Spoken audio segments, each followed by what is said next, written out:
The Detroit Lions made a few moves today. There's one I'm really not so excited about, and that's because I found a guy that I feel like the Lions should be, kind of on the prowl for, and locking this guy up and going in and bringing him in for the rest of the season.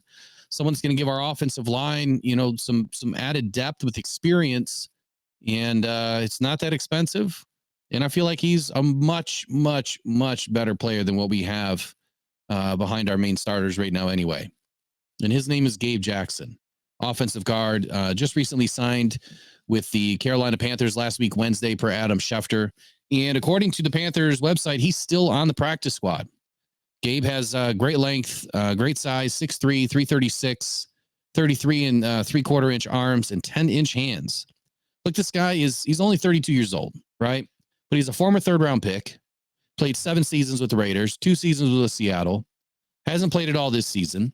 Seattle only cut him because they wanted to save on cap. I think he was up for like $4 or $5 million in 2023, and Seahawks just weren't having it. They had to cut, cap and get thin to be able to do what they were doing.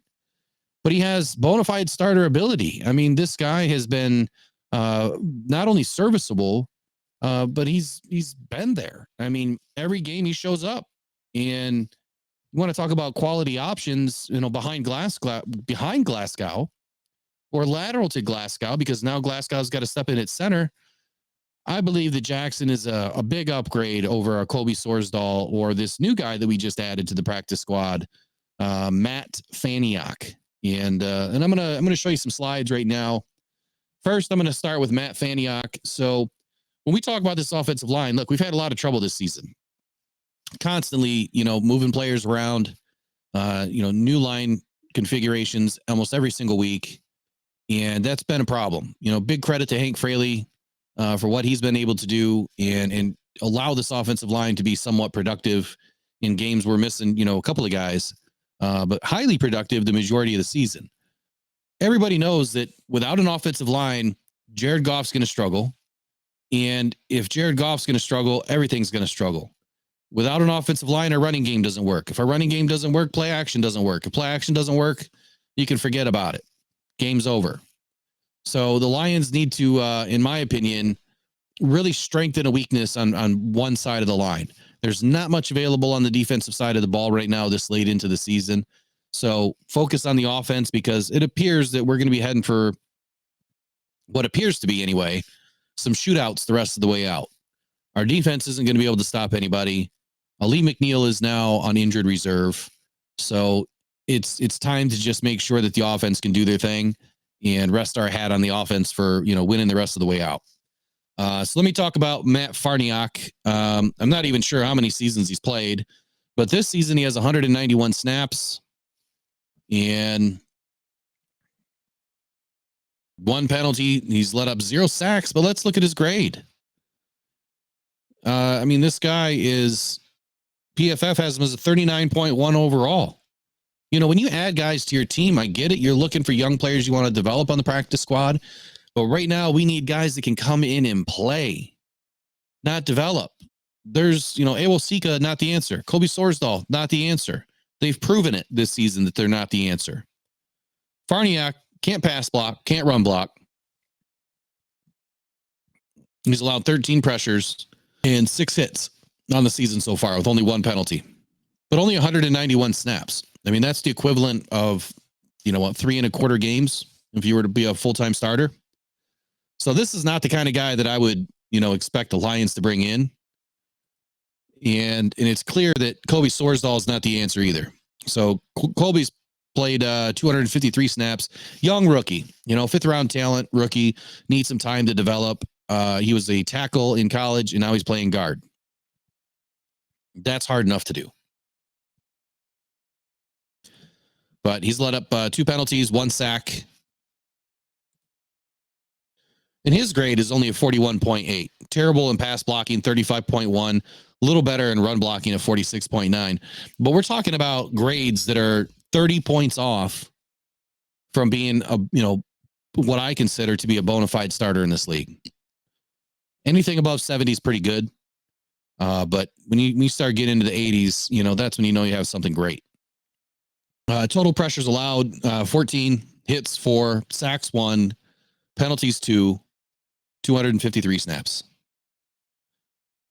Played most of his time at left guard, 94 snaps. I'm sorry, played about half of his time at guard, left guard, 94 snaps, and then the other half, 123 snaps at right guard.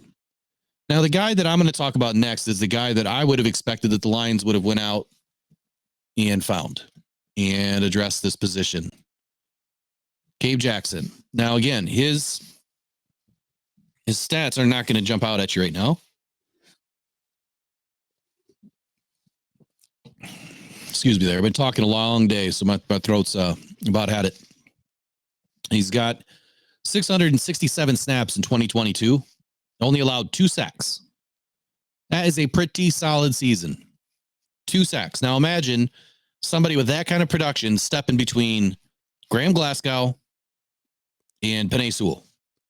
Or even if you wanted to move Jonah over to right guard and you put in between Taylor Decker and Graham Glasgow. Either way, I'm not saying he would go to the left side. That would be dumb. He's coming into an offensive line that has some amazing players. His game play is only going to elevate. So even though he might have some, marginal grades at 55 and 51 and 53, those are almost 20 points better than the other guys. I mean, that's a pretty solid guard, on an offensive line that's fairly stacked with 3 bookends. You got Penei, Jonah, and Taylor, all phenomenal players. And Graham Glasgow, man, he's just been a dog this whole season. Iron Man, just doing it.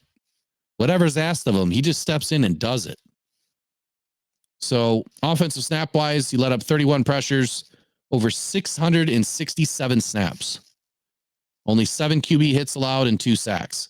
That's really productive, in my opinion, for what he was able to do on the offensive line that he was playing with.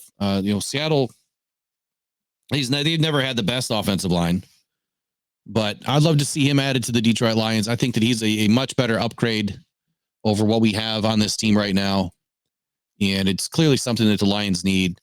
Without our offensive line for the rest of this season, if we have another injury, I mean, that's it. Ship has sailed. You might as well mail it in. Because if we go down, if Jonah's done, or if Penei, or if anybody else goes down, it's not going to be enough to protect Jared Goff. It's just not. It's not going to be enough to get the running game going.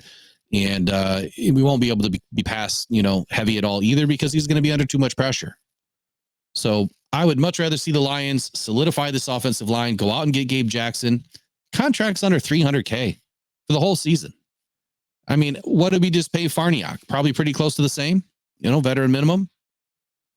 So I'm not real sure why nobody on Brad Holmes' team saw this guy. I can't imagine that they did, because why wouldn't you bring him in over Farniok? I mean, I know when you're this deep into the season, you're not generally looking for, who can I add for next year to develop? That's not what they're looking for. They're looking for, who can I add to help my team win this season? At least we hope that's what he's thinking. So Gabe Jackson, there you have it. Come on, Brad, go out, pull the plug, find him, get him, put him on the roster. Let's go win some ball games. All right, y'all, tell me what you think about it in the comments. I know this is a kind of a different video than I normally do, but it's been a long day. There's a lot going on with the Lions. I got to tell you, this is the first time I've really been nervous for what's about to happen over the next few weeks. We've got too many holes. We've got too many issues, and it's got to get cleaned up. So I don't know what video is coming out next, but this is the one I promised you about the offensive guard that I found. And I love it. Tell me what you guys think. Do you love it? Do you think it's a better option than Nawal Sika and Colby Sorsdahl right now? Those guys aren't ready. And, I said it in the beginning of the season, and I'll say it again right now. We were only one injury away with Frank Ragnow of really having a terrible, few games in front of us. Now Frank is out. We don't know how long. Now Aleem is out, and he's down for at least 4 or 5 weeks. That's 2 bookends on the same day, offense and defense. That's a big blow. I don't think people are really taking into consideration how big of a blow that is to your team. You just lost your number 1 defensive tackle and your number 1 center on the same day. Now, Graham has filled in great. I mean, he's done an excellent job. But again, now we are 1 injury away from disaster. Complete disaster. We do not have a left guard that is capable of filling in for Jonah Jackson. We've seen what has happened over the last few games when we've had to fill in at both guard spots. I said in the beginning of the season that Vaitai was a huge liability. He proved me right. And I only said that because been there, done that with the back. I've got fusion hardware in my back and my neck. I know how difficult it is without playing football. So I couldn't imagine what those guys are going through. But I do give them their props for going out there and fighting and scrapping and, pushing their body to the limit to play a game that they love. I mean, they should be rewarded for that day in and day out. And I respect the heck out of them for it. But when it comes time to win games, I would have expected that Brad Holmes would have kind of seen in front of that, like, all right, if we do lose Vaitai, if we do lose Ragnow, what am I going to do? Okay, I got this 5th rounder. I got Abel Sika. I got Dan Skipper. We don't have Matt Nelson. What am I going to do? Is Matt Nelson coming back anytime soon? Does anybody even know? I haven't heard much on Matt Nelson. So it's questions that need to be answered. Brad needs to lock down one of these trenches and make sure that we're ready to go for the rest of the playoffs.